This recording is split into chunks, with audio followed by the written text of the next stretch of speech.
Leaving the UK for Paraguay. I'm here with Craig, a citizen of the United Kingdom, who is going to explain his most burning reasons for leaving England for Paraguay. Thank you, Craig, for coming. Please tell us right out of the gate, what's the number one reason why you decided to get residency in Paraguay, and why did you leave the UK? What's one of the biggest issues that you're seeing in the UK? The biggest reason for me in the UK would be due to the tax. The government is definitely going in the wrong direction for me personally. Also, the weather is something that I've dealt with for the last 5 years by leaving the country every winter. And Paraguay has definitely ticked a lot of boxes for me in regards to the ease of immigration, the no tax if it's foreign sourced income, and the quality of life just seems to be absolutely incredible while being here. And the value for money is immense. What's your take on taxes in the UK right now? They have increased inheritance taxes, I believe. Certain things are changing. Where do you see the UK go in terms of taxes? Do you think the UK government will keep increasing taxes? Or do you think the tax situation will improve? Because I know the UK is home to tremendous pension deficits. What's your opinion? I believe that the UK taxes are never going to actually improve to a situation where they try to encourage investment and bettering the population in regards to a positive direction. A lot of the people that I know locally back home have all said exactly the same thing. One of them's got a farm and they are really concerned about the fact of the inheritance tax, that they would have to sell the farm to cover the inheritance tax, which I don't believe is the right direction. Let's talk about the demographic shift that's happening in the UK, which is a definite frustration for a lot of British citizens. Do the latest changes in demographic shifts in England bother you,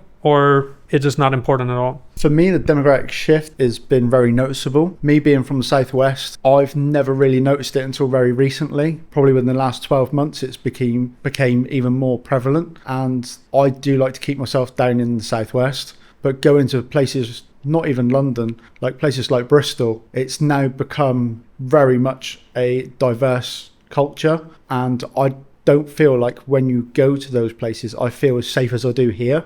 And I have travelled extensively, and I feel like a lot of the places back home, Birmingham, Bristol, the big cities, are just not safe anymore, and I'd rather be in a foreign country. What's the state of healthcare in the UK? Is it deteriorating as well, or is it about at the same level it was, say, 10, 15 years ago? In regards to the healthcare back home, it's definitely deteriorated. I've been very fortunate and I've not actually had to use the healthcare system. If I was to choose to use any part of the healthcare, it's always going to be a choice of going private for me now, because of the fact of the only time in the last 5 years I've had to make a doctor's appointment. It was very difficult. You had to do it online and then they would phone you back. So you were waiting around, which it wasn't a major issue, but I then had to provide samples, which they then took, and then I've never heard anything back since. Fortunately for me, I managed to solve the situation by going to the pharmacy and getting drugs locally,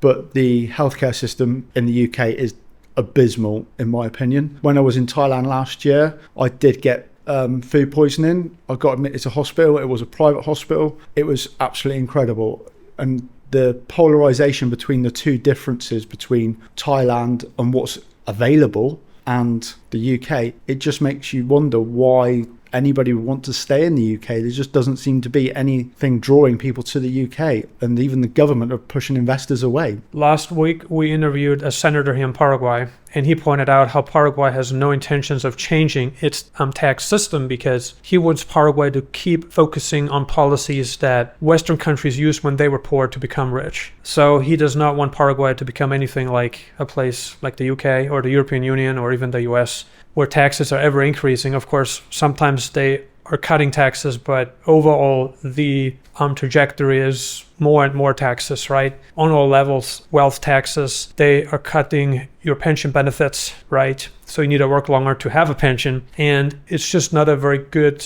point, especially if you are about to reach retirement age and you were promised that you could retire maybe at 65, and now maybe you have to work until, 67, 68, or even 70 years old. What's your take on the dating scene in the UK versus a place like Thailand, Paraguay? Where do you see yourself having more success in finding a traditional relationship? With the UK, it's definitely become more Americanized. And the women that I've been meeting as a whole, I feel like I am extremely picky, and the women, they feel entitled, and as soon as I get any element of that, it just makes me want to sort of get out of there. And yeah, so for me, the UK, there are a few gems that are there, which is the same with a lot of the places in the world. What's your take on the current stage of UK politics? I know the next election doesn't happen until 2029, and we actually just looked it up, right? So with Nigel Farage potentially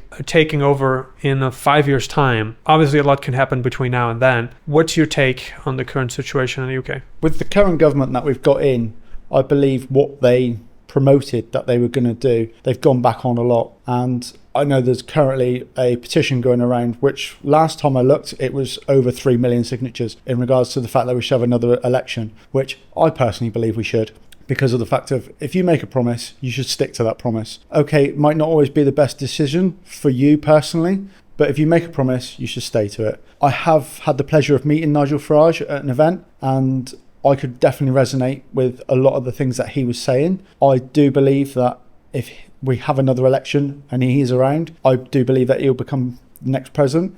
And that might make me rethink about going back to the UK, because I can definitely see that there'll be a lot of changes which are in a positive direction to encourage people to either stay. And some of the policies that he already spoke about at the event definitely resonated really highly with myself. I appreciate you explaining this. In closing now, tell us one positive point about living in the UK in 2025. Like, what makes someone stay in the UK versus someone like you leave? So we can end this video on a positive note.